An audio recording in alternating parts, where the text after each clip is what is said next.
Parmesan that you're going to be cooking in lesson this week.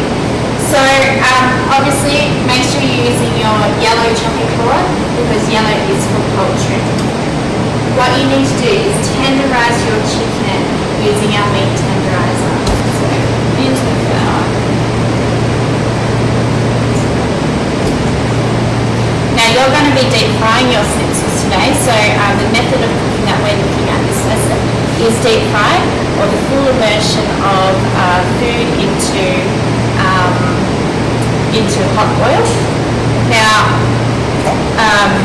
remember, we crumb meat to ensure that it is protected from the heat of the fat into our crumb. Okay, so guys, using the deep fryer, can I ask you to be really careful? Can I ask that there be no more than 2 people on the deep fryer at any one time? So that doesn't mean that everybody from your bay needs to be by the deep fryer. You need to choose one person to deep fry, otherwise there's too many people crowding around and we are at risk of injuring ourselves. So the deep fryer is very hot, it's up at 190 degrees Celsius, so you really need to be careful. When we're deep frying, we start with our basket in the oil. We start with our food product in the basket, and then we immerse it into the oil. It will stick to the basket, and it will pull the crummy mixture off. So we pop it in, just wait for it to sizzle, and then we place it all the way in. Now we know it's ready when the schnitzel starts to float to the top and when it turns to a nice golden brown colour. If you're still unsure, another way that you could do this is check with a thermometer. The internal temperature of chicken should always be at least 70 degrees Celsius to prevent food poisoning from happening.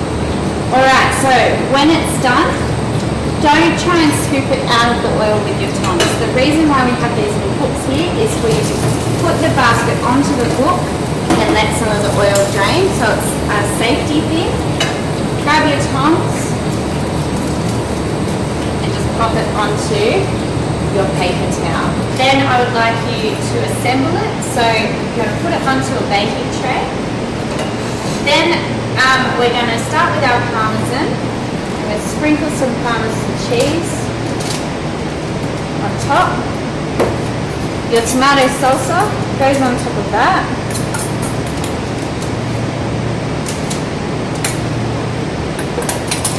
And then your mozzarella can go on top.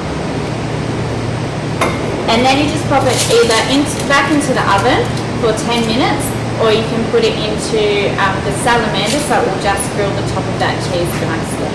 Okay, so when it comes to plating up your chicken parmesan, generally we serve a chicken schnitzel or a chicken parmesan or a chicken parmigiana with salad and chips. You're not going to have the chips today, but you will have your salad as well as your garlic bread. So I've just got my salad here, I'm not going to bother with the garlic bread. It's up to you how you decide to present. I'm just going to put mine to the side.